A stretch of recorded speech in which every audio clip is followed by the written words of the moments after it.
Hey, drop the gun. Drop the weapon. Drop.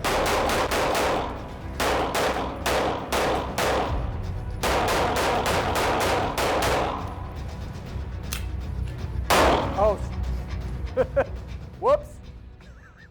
Hey, what's up guys? I'm here with Dusty of Building Shooters, and we're gonna talk about the NURO today. We're filming here at Outpost Armory, which is a family-owned and operated gun store and shooting range. This facility is so impressive that I made the trip out to their Murfreesboro, Tennessee location just to shoot this video.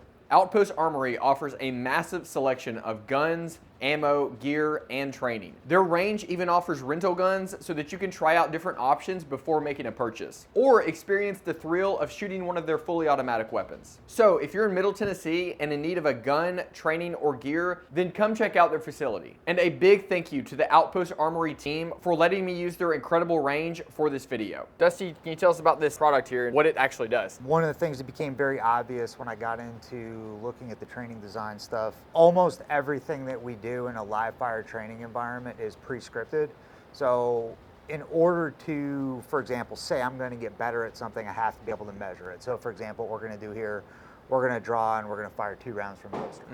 Because I know I'm going to do that ahead of time, there's no need for me to keep gathering any information because I don't need it, right? So it's very unlikely I'll continue to do that. And then the other component of that, which leads directly into your visual training stuff, is that because I don't need any other information, there's no need for me to use visual skills that require me to get information. So what we built the NURO to do is a couple different things. So first, it allows us to create rich and dynamic environments with varied stimuli. We'll look at a couple simple examples here in these videos. We're going to be using a visual stimulus to control what he does on the range. And then anybody that's ever trained in a live fire training environment in a group training setting knows it's very difficult to really know how you're doing and really dive into some of those shooting performance things that can help you get better at your mechanics because you can't see your responses, you can't see your shot splits. And so one of the other things that we did with NURO is we built an individualized shot timer that allows everybody in a group training environment to only see what they're doing in relation to what's happening in front of them. Awesome. Makes sense. So if I'm hearing you right, whenever someone's using a traditional shot timer, they've basically already processed most of their OODA loop and they're just waiting on that one thing to release the shot. Correct. But with this, you're having to continually process and determine whether or not you have to shoot or if it's you don't need a draw or whatever. Kind of like a more realistic situation. Right, and I think that'll become clear as we look at what we're doing. Yeah, let's do it. All right, let's do it. Okay, so the first thing I want to do is just go ahead and take this ISO tool. I'm going to put that on your shooting wrist. And this will electrocute me if I mess up, right? Absolutely. Okay, so what we're going to start out with here is just looking at the way we would traditionally train. I'm just going to use the NURO like a shot timer. We'll create a beep, and then you're going to draw and fire 2 rounds on that stimulus. All right, and this just for audible, right? Just off audible. Okay. Oh, let me load up real quick. Yep. That'd be a good one to capture on film, though. All right, so we're going to be simulating a traditional training sort of environment. He's going to get a beep like off of a traditional shot timer. He'll draw, and you're going to fire 2 rounds. 2 rounds, got it. 2 rounds center mass. Shooter ready? Stand by.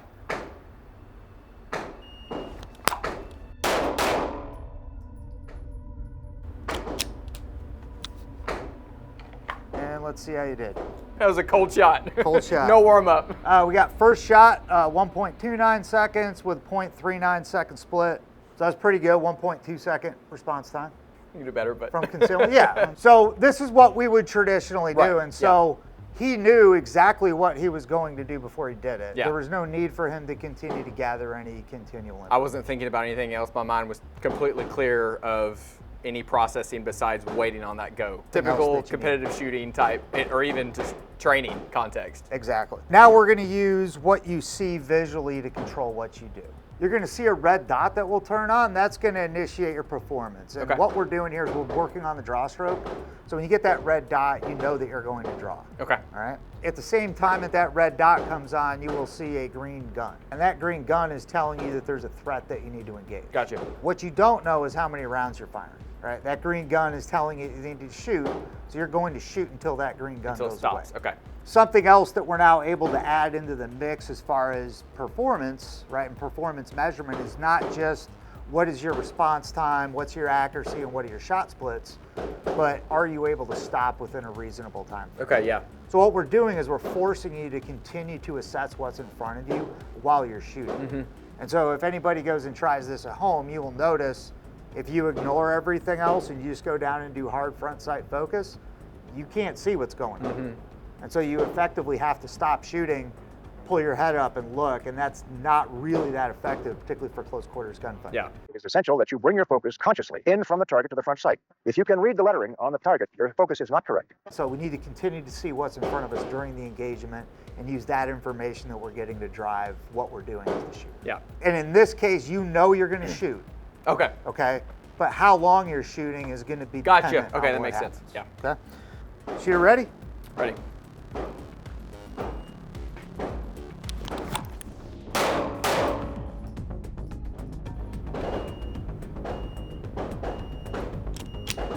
You're cold, go ahead and holster. Okay. So now we can see that your response time is a little bit after par, right? So your first shot was about 1.7 seconds as your first shot. Okay. From the stimulus. Your shot split on your second round was about half a second, and no rounds fired after the green stimulus went away. So if you look at this from a performance standpoint, he went from when he knew what was going to happen, cold, without having, you know, he just walked out here cold and did this. He's at about a 1.2 second draw. As soon as he's got to make some decisions and he's responding, and really not even making a decision, just going from a visual stimulus, he goes from a 1.2 second draw time to a 1.7 second draw time, and your split time's now at roughly half a second. Yeah, that makes sense. When I'm listening for an auditory stimulus, your ears don't orient to where it's coming from. They're just constantly listening. But with the visual, my eyes want to dart to it. So I wonder if that also adds a delay. And I see something, I look at it, and now I'm responding to what I just saw, even though I know that the only thing that's going to be on there is the thing to draw. Right. Well, so there's a lot more of your brain involved in visual processing to it, so it takes longer. About 30% of our overall brain matter is dedicated to visual processing. Okay. And if you think about it, from most shooting, we don't use most of it at all. And so that's one of those things, like, people are like, oh, well, I'll solve the bank robbery problem in 1.1 seconds because that's what I do on the range for my competition gear. And it's like, well, maybe not. A few months ago, I did it was a range thing for a nonprofit event, for like a veterans nonprofit, and there was some like high-speed SF guy that came out. I'm like, what time do you want set for your par? And he's like, 1.2. Okay, his first par time was like 2.6. This is like, oh, we don't Man, right? wow, I've done yeah. this before. Yeah. Okay. Even just the visual processing piece Yeah. is significantly slower. All right, you want to do a couple more? Let's do it. Okay, so the way I've got this set up right now, there's a whole bunch of different ways an NURO can be configured, but one of them, both in a kind of a bulk range training environment, so that the individual shooter can kind of pace themselves, which really improves learning. Right, your instructor's telling you to shoot again when you don't know what you just did or what went wrong or what even happened, and you're ripping more rounds off. Not real conducive to learning.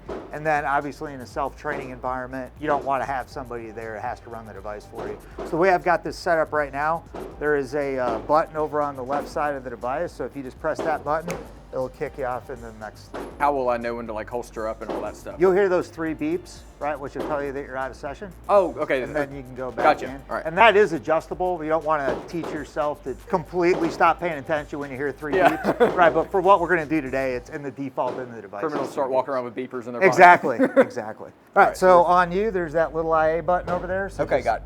Go ahead and hit that, and we'll be off and running.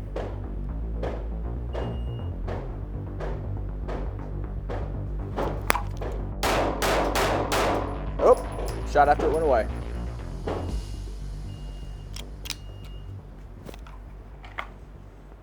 Okay, so about 1.7 seconds again on your first round, 0.43 second split, 0.34 second split, and then about a 0.33 second split where you're about a quarter of a second after the shoot stimulus goes away.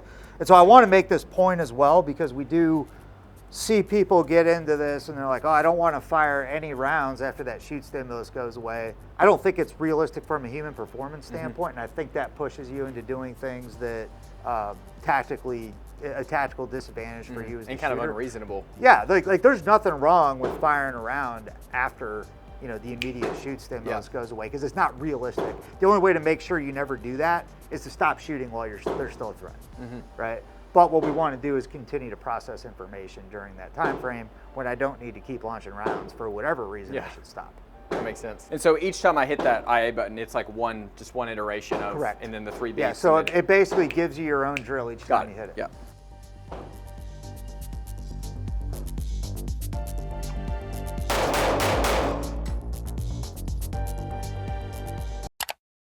You can't see it from this camera angle, but in this video, I'm using the black steel grip control on my Glock 48. This device functions like a gas pedal on a competition gun when extended. But unlike those fixed gas pedals, the grip control is specifically designed for CCW and duty use because it folds up in the holster. It works great on all handgun sizes, but it's extremely helpful on smaller frame guns like this Glock 48. The grip control replaces the takedown lever and can be installed in just a few minutes without the need for an armorer. I got this device on my everyday carry gun over 6 months ago and have been training, competing, and carrying it every day since then. If you want to get your grip control, then scan this QR code or click the link in the description. And your purchase will help support this channel at no extra cost to you. So thank you so much, and let's get back to the video.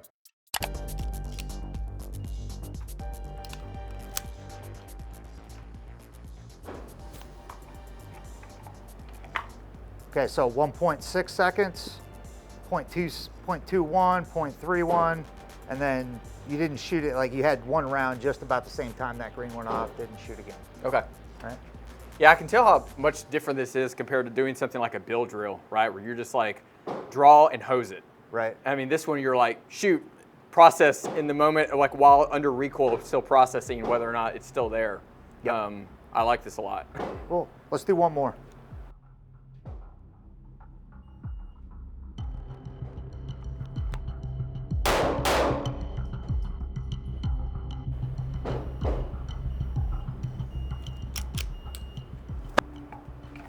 Okay, so there you're about 1.7 again. Okay. 0.4 second split, and then no rounds after. Cool. Now what we're gonna do is something a little bit different. So if we can look at the target, you are still going to get the red dot that's going to initiate your draw stroke. Okay. But you're not gonna know whether or not you're shooting when you start your draw stroke. So the gun's coming out of the holster. If you see the green gun, that means that you're shooting, and as long as that green gun is there, you're doing what? Shooting. Shooting. To stop it. You see the green gun and the green hand together, that means you're holding somebody at gunpoint. Okay. Okay? And so holding somebody at gunpoint, we got a couple decisions to make, which you should probably have pre-made. We now have 2 different skills, right? So we're starting out coming from the holster. We may be shooting where we have to keep seeing what's going on, or we might be holding somebody at gunpoint, which is a different skill with different trigger finger control, potentially a slightly different muzzle position, and there's a verbal component to it that you have to do. I can already feel the processing stacking with this, which is great. I mean, this is such a revolutionary training tool. That was the goal.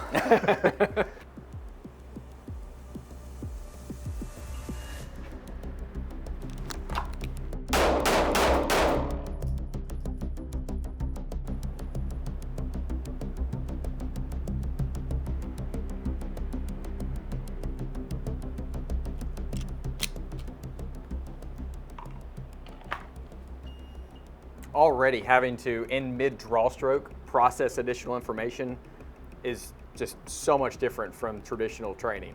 Right, because traditional training, you already have all Right. the information you need before you even get the stimulus. Yeah. So now your first shot, about 1.75, 0.3 second split, another roughly 0.3 second split, and then about a 0.35 second split for your last one. Okay. Okay, so pretty consistent performance so far.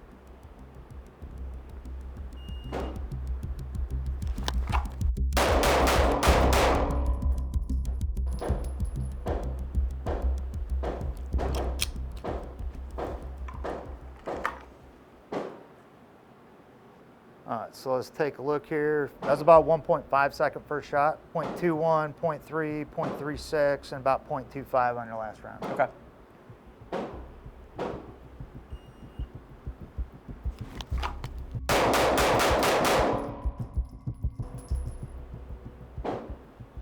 About 1.5 on the draw, 0.21, 0.23, 0.3, 0.17, about 0.25 on your last split.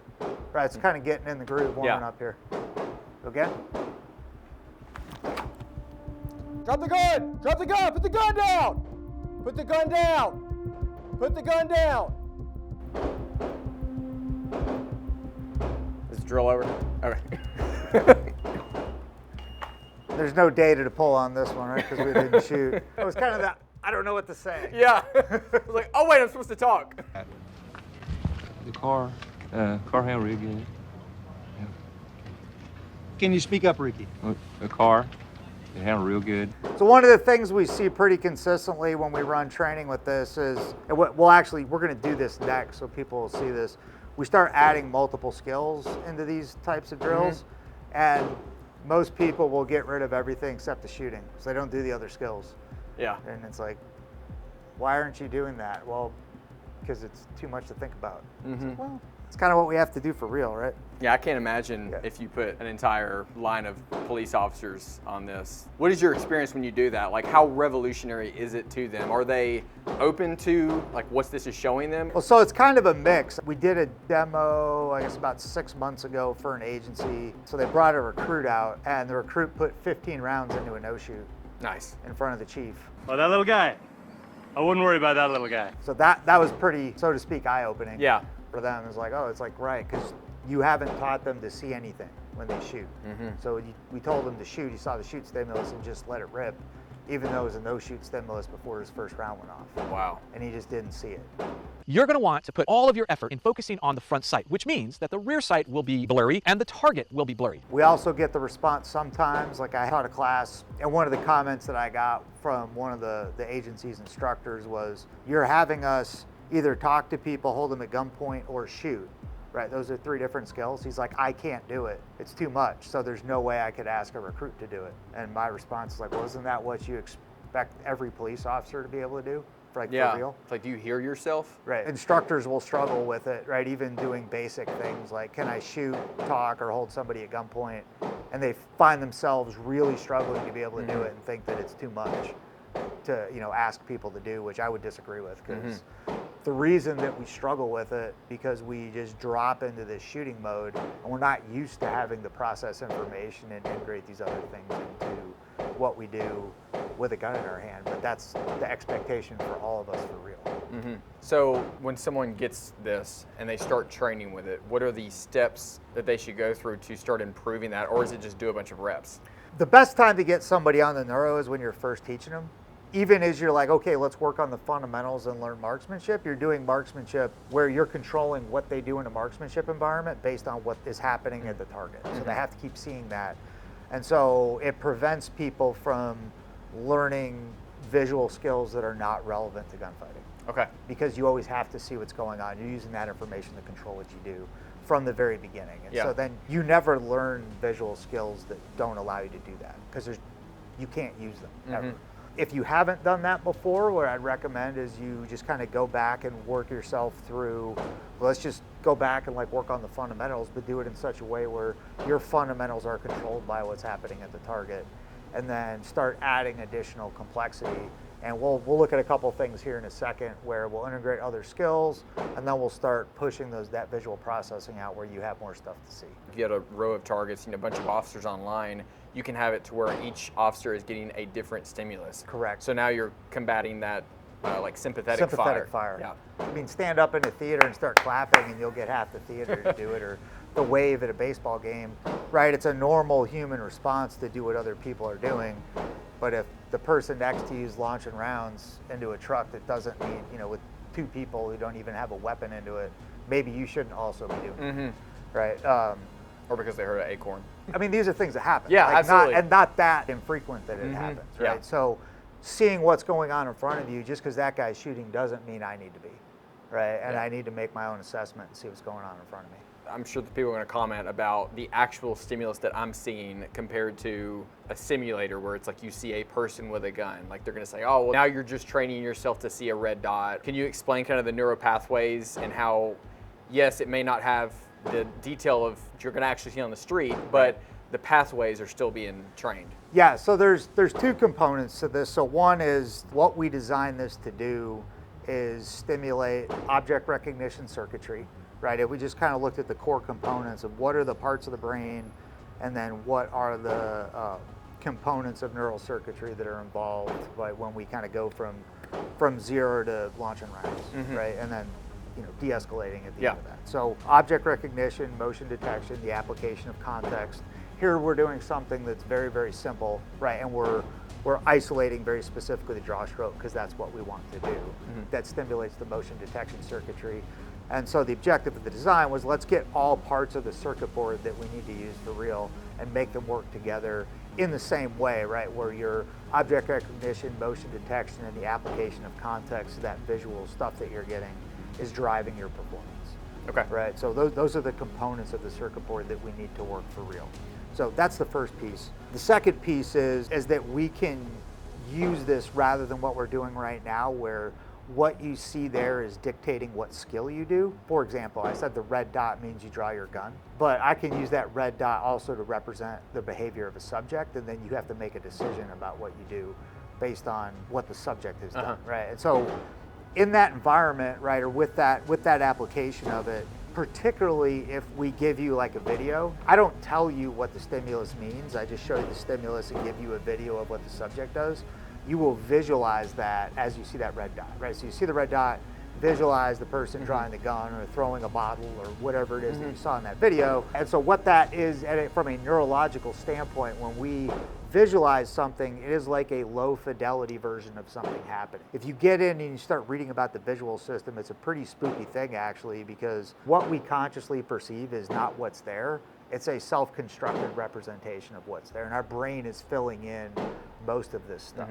And so since we're doing that for real anyway, this gives us a very, very scalable and very low effort, low resource way to effectively create whatever it is you want to see. It's almost like watching a muted version of it. That allows us to get really, really high repetition, of using that neural circuitry without having the potential for creating that like sympathetic response, which when you have the sympathetic response, puts the brain in a state where you can create trauma even in a training environment. Yeah. And by trauma, what I mean is you can put the brain into an environment where the saturation of the stress chemicals in the brain tissue change how the memories are formed, right? And so you can get what's effectively a non-plastic or a non-changeable association. So you're like scorching basically You're those pathways. it's like a chemical burn is the way I describe it.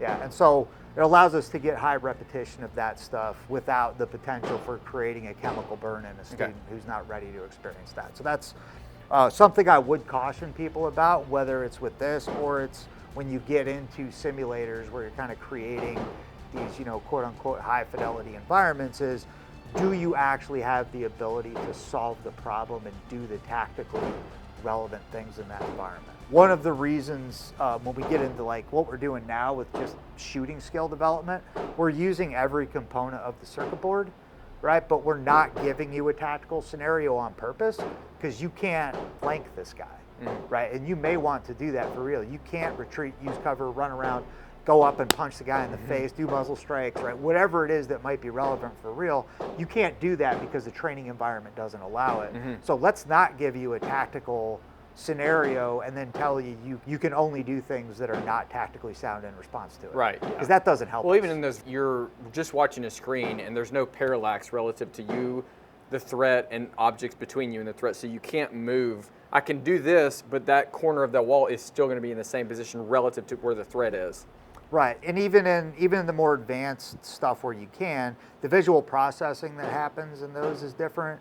And you can't do things like grab somebody, strike them. Like a whole bunch of tactical options are off the table. Yeah. Right. And so if we put people into tactical simulations and then we force you as a precondition of participating in the simulation to be tactically unsound.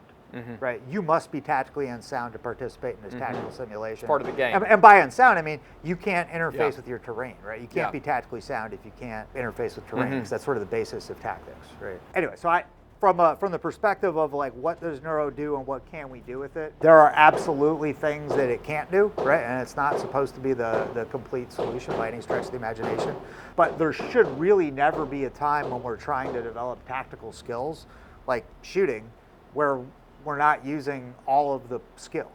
Right? So if you're just standing here shooting off a shot timer, you don't have to see what the subject's doing, you don't have to make decisions, you don't have to apply context. And so you're really not even training the shooting skill.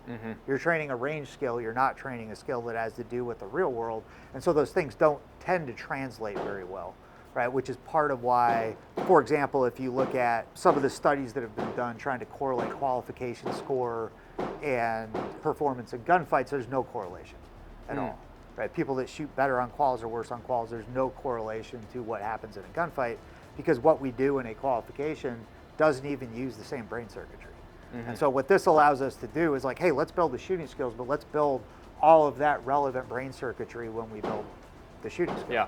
Right, so your shooting skill doesn't involve you ignoring the rest of the world and just like looking at your front sight and watching it bounce 4 times. Yeah. Because that's all you know you need to do. There are only a couple of small principles you have to remember when somebody's trying to kill you. Your front sight and your trigger control. That's all. You can't think about anything else. That's not gunfighting, right? That doesn't help us when we get into the real world. So the objective here is, as we're working on the skills, even if we're not getting into the more advanced stuff with, you know, the subjects behaving and you have to move and do all these other things, you still have to see what is happening coming from where your target is, make decisions. And like we'll look at here in a minute, we can start mixing other relevant skills together into these training environments, and then also start forcing you to push your vision out and see more than we're used to seeing in a training setting. Awesome. Let's do some more. Let's do it. What we're going to look at now is another application for this. So if you've read Building Shooters, or if you've been to some kind of like the science-based instructor development stuff that's out there right now in the industry, you've probably heard the term interleaving. The way I use interleaving is a little bit different because, again, keeping with the theme of we want to use the whole circuit board, right? So if we work on draw stroke for 3 minutes in a situation where I'm like on the buzzer, draw and fire 2 rounds, you're still not using most of the brain that you would have to use if you actually have to draw your gun and shoot it, off of a range.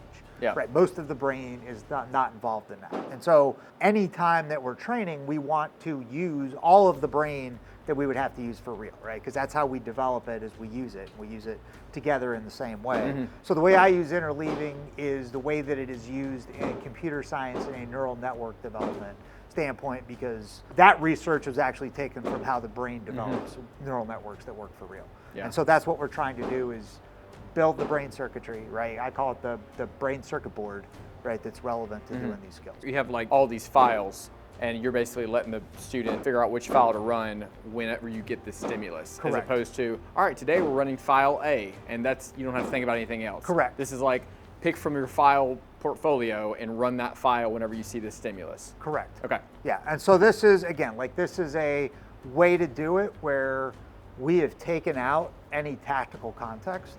You're going to see something, and what you see will drive the skill that you do. If there was tactical context here, there would be other things you may have to do that we can't do in this environment. Sure, so yeah. I don't want to give you a scenario and then tell you do something stupid in response to it, and then I'll tell you did a good job, because that doesn't make us better.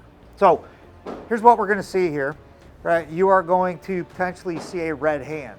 Okay. Right? If you see the red hand, that is telling you this is somebody you need to talk to who you cannot point a gun at. So if the gun is in your holster, you're just talking. All right. Right? If the gun is not in your holster, we have a muzzle skill and a trigger finger skill and a verbal skill. There are 3 components to the skill. We have to put the muzzle somewhere, which is not pointed at the person in front of you. We have to put the trigger finger somewhere, which I will explicitly say here is not on the trigger. Yes. Okay. I think we have an accord. Yeah. Yeah. And then we have to say something. And so I give different examples. I try to do this with law enforcement sometimes, and their version of not pointing the gun at someone looks like this, which is largely range stuff, right? And I'm like, well, this is your chief who's talking to you on scene, right? You're going to be like, no, chief, right? Like, no. I'm at your feet. That's right. No, chief, I meant to point it at your feet. That's probably not what we're doing here. Well, that's my safety, sir. And again, there has to be a verbalization associated with that. If you see the gun and the hand together, that's telling you you're holding somebody at gunpoint, right? So again, we have a muzzle skill, we have a trigger finger position, right? And I'm not going to tell you what that is. Whatever the right tactical answer for you is, that's the right tactical answer. But the muzzle needs to go somewhere, the trigger finger needs to go somewhere, and there's a different verbalization associated with holding somebody at gunpoint than someone you can't point a gun at. And then if we see the green gun, that's telling us that we're shooting. Okay. Okay. So this is not a scenario. This is interleaved skill development. So we have 3 different skills where we want to evaluate the performance of it. Did you say something really stupid? Probably. Well, probably. But if that's the case, this is training. It's okay to say something stupid so we can learn from it, right? Just like it's okay to miss so that we can learn we did something wrong with our mechanics and we can fix it. Yeah. Right? So that's the purpose of training. So there's no tactical context. If there was tactical context, we need to have a whole lot more options for you. Make sense? Makes so sense. again, we're jumping ahead a little bit here. This isn't necessarily a defined progression of how we would get somebody from point A to point B. We're just showing some different ways that we can train using visual stimulus. So cool. We're assuming we have these 3 different skills and everything necessary to step into them. Now we're going to work on applying We'll it see based if on I what do. we see.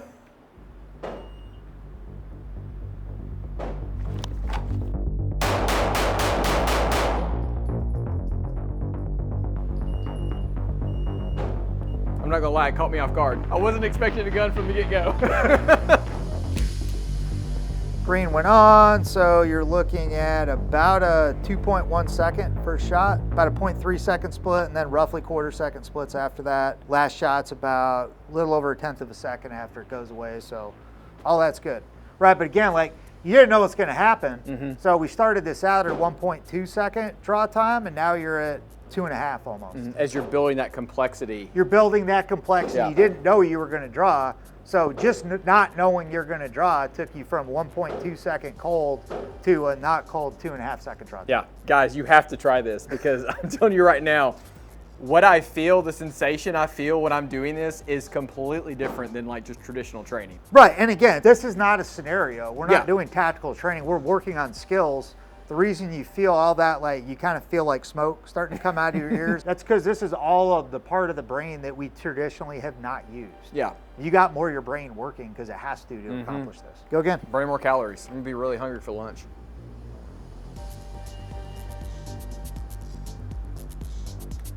Hey, what's up, man? How you doing today?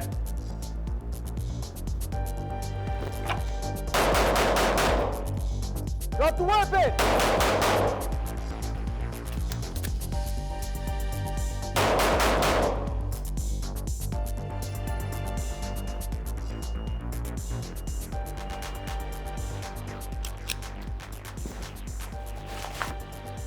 Woo! A little more going on there, huh? Yeah, there's a lot going on. So I want to see after that red went on, right, which turned it from a shoot to a no shoot, right? You got 4 rounds that went off. Again, what's the realistic kind of like human response time? I will tell you that it's not 0, right? It is not like No, yeah. the capacity of the human to stop, right? There are going to be shots, right? Like if you're in it and you're legitimately drilling somebody, it's not a instantaneous de-escalation, right? And so.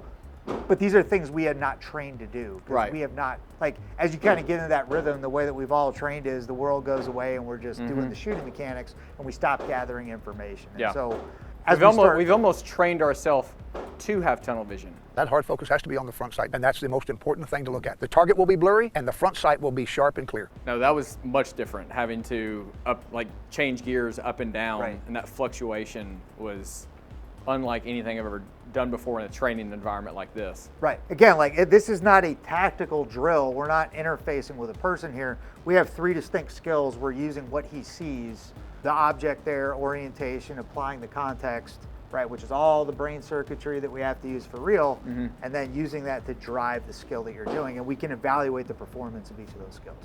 Let's do one more. All right.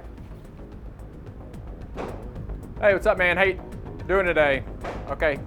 Have a good day.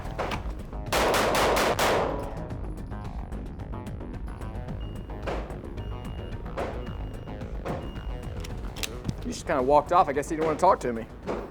That's pretty good, 1.5 second draw Okay. time on that. All right, so does this make sense from the mode of what we're doing? We Yes. just got 3 different skills. We can add more, right, if we add different visual stimulus in there. Well, it's amazing. You go back to the shot timer, right? That's simple. Then you add a couple layers to it and how much that slows you down. Then you add just another layer to it and how much that slows you down. Right. Now you think about like a real world environment and all the things that are happening and you're having to process. Don't expect to have a 1 second draw stroke to like, oh, you see something, you just draw and shoot. As a matter of fact, it's probably irresponsible to have that response, but it shows that the nuance involved with making that decision to shoot. And Right. even as simplistic as this is compared to the real world. Absolutely. What I'm going to do now is I'm going to set up where we got more stuff to worry about. Okay, awesome.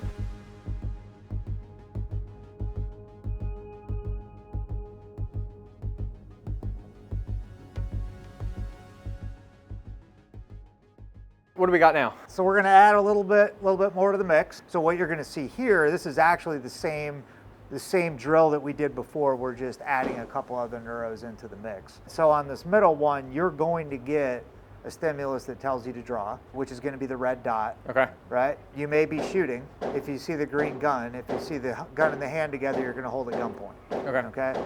On these other targets, they're not targets, they're subjects. Nothing's a target anymore because it all behaves. Yeah. Right? So if you see a blinking red hand, that's going to tell you it's someone that you need to talk to, but you can't point the gun at. So we got a different muzzle skill, different trigger finger skill. If you see the a green hand and a green gun, that's holding at gunpoint. And if you see the green gun, that means you're shooting. Okay. So what was the flashing hand again? Flashing red hand is somebody you can't point the gun at but have to talk to. Okay. Right? The green and the gun together, green hand and gun together, somebody you're holding the gunpoint, and the gun is shooting. Okay. So I am shooting these subjects as well if I need to. Well, it depends. If I need to. All right, on you. All right.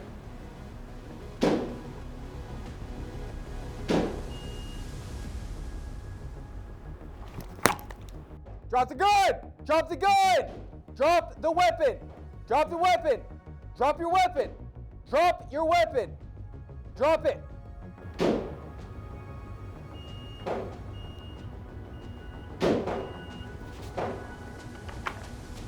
Almost anticlimactic. I know, right? Like every call I went to.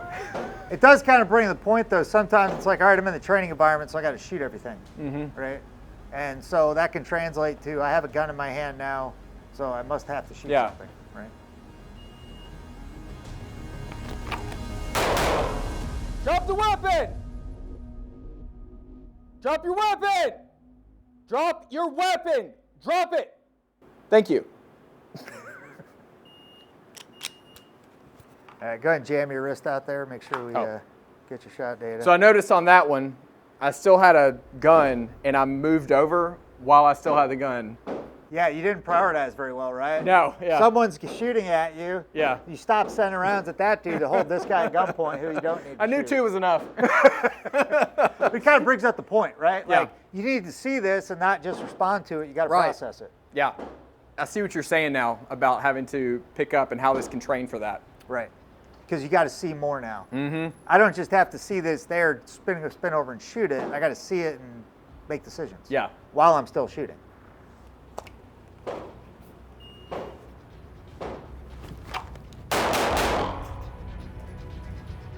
All right, how you doing? Just stay right there. I just had to shoot him. He screwed up, pointed a gun at me. Flashing hand, talk to, right? Flashing hand, talk to somebody you can't point a gun at. So, Okay. was that the right skill? I was like down at the ground. Yeah. Is that the chief? That's the Was chief, it the man. chief or That's was the it this chief. guy's buddy? So, which actually highlights the point from a training standpoint, because all we're doing here, again, this is not a tactical scenario, and it's very important to point that out when you start training this way, because if I've got 3 lethal threats, is hanging out at 5 yards really the right answer? I mean, maybe, but all we're doing here is we're working on I put myself in a bad situation. Can I see more? And Yeah. I'm applying different skills based on what I see. Well, and with what just happened there, like I just shot, right? So I'm just coming off of that, and now this person, I'm like, it's trying to fight that, like, okay, switch gears, Right. go into a different mode. Right, and so, and these are important. These can be important things depending on the environment that you work in real world. Where just because I had to send rounds and now I got to turn and talk to this person doesn't. I need to muzzle them, but that should be based on what that person's doing. Right, particularly for law enforcement and civilian, not necessarily what that person did. Yeah. Right. What was that scene from Men in Black? May I ask why you felt little Tiffany deserved to die? I'm thinking, 8-year-old white girl, middle of the ghetto, bunch of monsters, this time of night with quantum physics books. She's about 8 years old. Those books are way too advanced for her. If you ask me, I say she's up to something. And to be honest, I'd appreciate it if you eased up off my back about it. That's right. That's a Zed. We'll call that the Zed.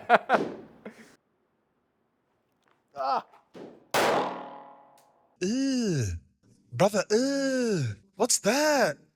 What's that, brother? Got that on camera. Is that one making the podcast? Oh yeah. Extended scenes. All right. We're gonna mix this up just a little bit. Adding more difficulty. Adding more difficulty. So we've got those same definitions of everything, right? But this time, you may or may not be shooting, and you may or may not be shooting at the center target. All right? Sounds good. Sounds good. Some ambiguity, I like it.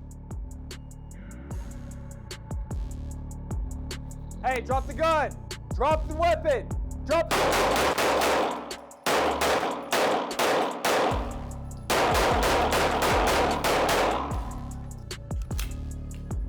Oh. Whoops.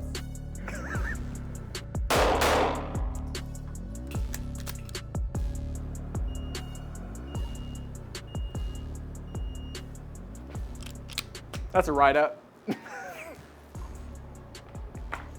So a couple things to think about here, and this is, again, something that it's pretty easy to point out when we do it. You weren't getting the behavior change that you wanted, right? So would you traditionally continue to shoot center mass, or would you shoot somewhere else? Right, so we have traditionally trained, or we do train, and not everybody does, right? And I'm not the tactics guy, but if your tactics say if we're not getting behavior change, we need to shoot somewhere else if you're not getting behavior change. The way we've traditionally trained to do that is we say, okay, now we're going to shoot X number of rounds here and X number of rounds Now we're doing here. a failure drill. Exactly. You had a failure, and you just kept doing the same thing. Yeah. So again, stuff to think about. We're now like, every drill is a failure drill as long as we've taught you to do that, or it should be. Yeah. Right. And so when we do this in the training setting, there's failure criteria of, and I don't care what the number of rounds is, but like, hey, we don't want more. If after 5 rounds you haven't gotten behavior change, shoot somewhere else. And if you're not doing that, we would consider that a failure on that drill. Make sense? Yes. All right. And actually, Engineers? I need to reload.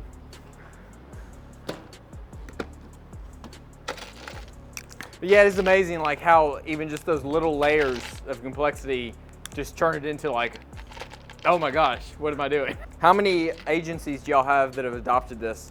We've got 2 that are using it full time, and then has them. They're supposed to be putting in the new instructor curriculum, which is going to roll out next year. Those are the guys using them basically full time in the academy setting, and then Chicago area. I think the rest are civilian instructors right now. Okay. Eyes and ears. Okay.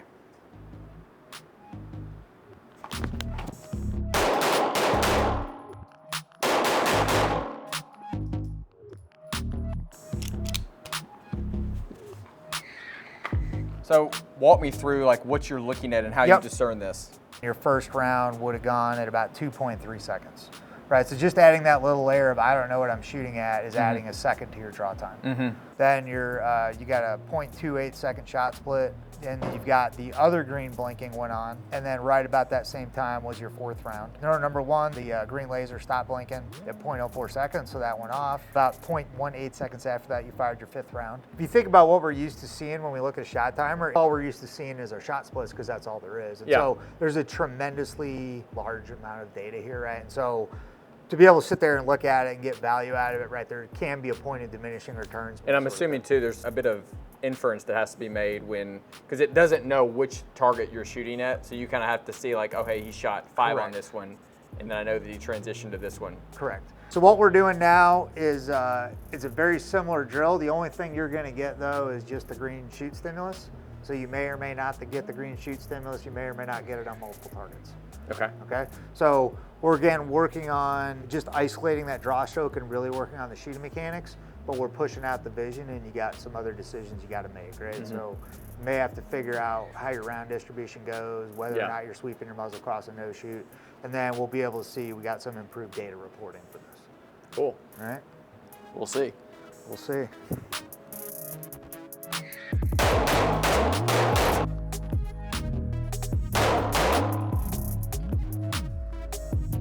And you're good? Yeah.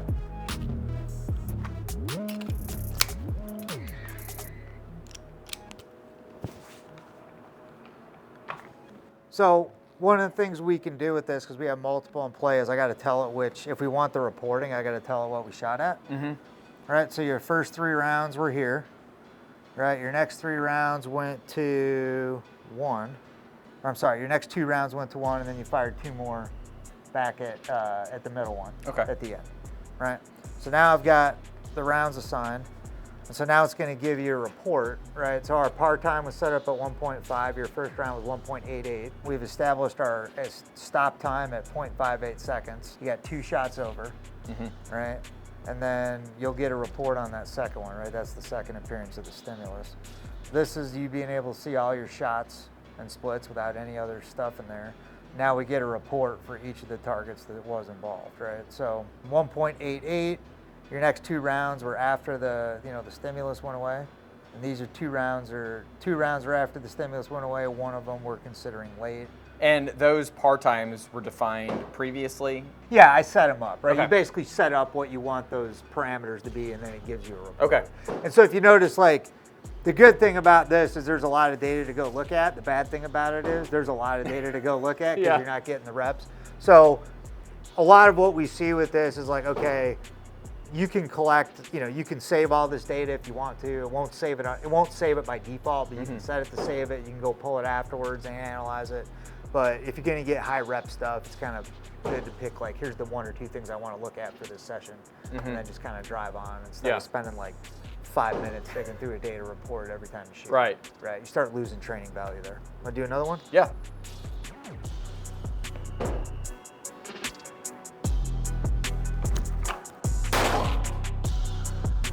So if you notice, one of the things that we did in this is we took out kind of those beeps.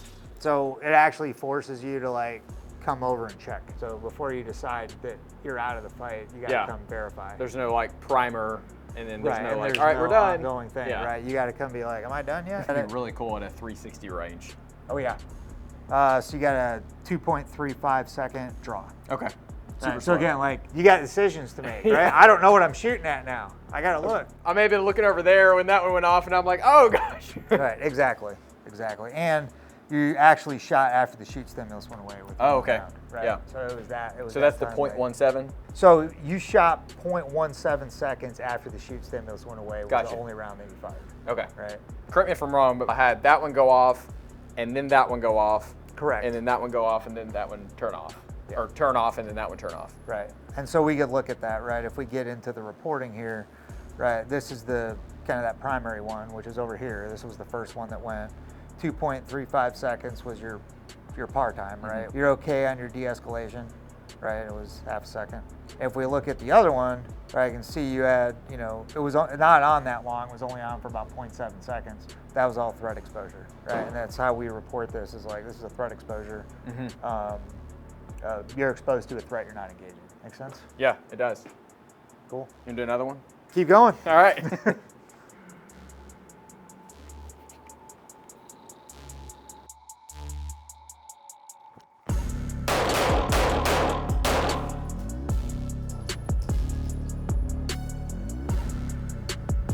And you're done. All right, so 1.63 for your first round. Your 0.61, just the one shot over.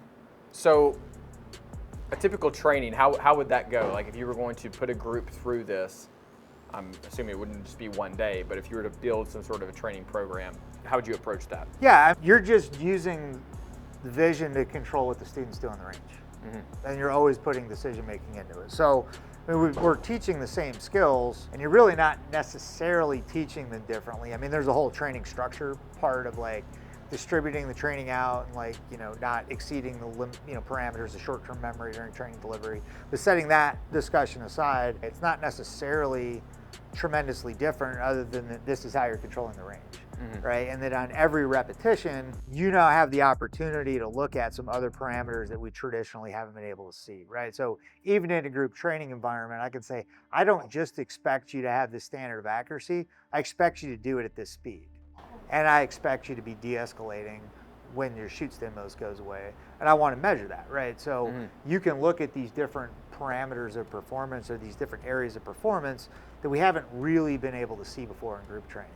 Right, but now every student can look at that, and everybody wants to get into the data collection piece of this. Is like, oh, like we collect all this data, and I'm sure there's things that all the data people can do with it. But for me, on the training side, what's important is what we're sending out the door in the person's brain, right? And so from that standpoint, and that's why there's a localized display, and that was where we prioritized the data, is going to the shooter where they can see it. Because if I want my draw time to be under 1.5, I need to be able to look at this and go, I was at 1.63, so my draw was too slow. Why? Yeah. And how do I iterate on that so I can get better at that part of performance, right? And I want my splits, not because we so much care about split times, but because I want to know that my recoil and my trigger management are good. Yeah. So I want my splits in, let's call it the 0.3 to 0.25 to 0.3 range, right? Whatever it is. Are they? And if they're not, why not? Is it my trigger finger? Is it my structure? Is it both of them? How can I adjust those things so that I'm not having trouble, shooting at this pace? And touch on that real quick with the 0.3 split. The reason is because you're constantly having to process, right? We're not just doing a bill drill where we're hosing the target. We've already decided to pull the trigger 6 times. Right. We are constantly after each shot during recoil seeing what is the target's doing. There is a point where shooting faster is not going to give us a tactical advantage. So, let's even look at it in like a military standpoint. And I'm not saying this is the singular way to look at this by any means, but let's imagine 2 guys go through the door. They both present the weapon at about the same speed at a threat, right, that needs to be engaged. One guy shoots 0.15 second splits. The other guy shoots 0.3 second splits. The end result of both of those is probably the enemy KIA in about 2 seconds. So the guy that we would consider to be twice as good a shooter is going to have half the combat effectiveness because he's going to expend twice the ammo for the same result. Is that the only way to look at it? No, and I'm not saying that it is, but that's one way to look at it. Am I actually going to be better, assuming that first round is getting on target in the same time frame? Do the splits make me better? And in some cases, would it potentially make me less effective?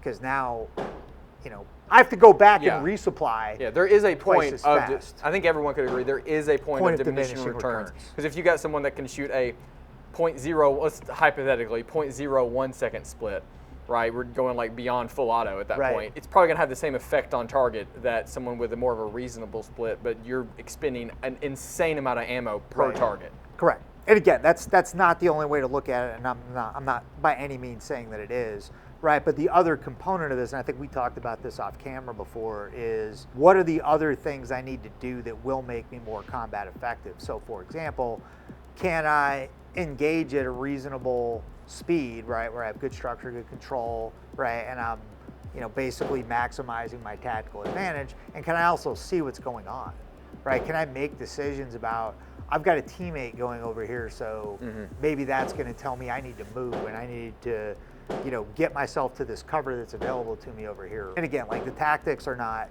my side of the industry by any means, but this is training you to open your awareness up. Open my awareness up, make decisions, right? And what we're finding is we're starting to use this, and we're really in kind of the fledgling stages of it because it's a new technology and a new thing that we can do with this level of training, where we can do it with high repetition with pretty much everybody with every rep has this capability with NUROs, is that as we start layering on the cognitive complexity, even like here's 3 different skills, or you don't know which target you're shooting at before you start.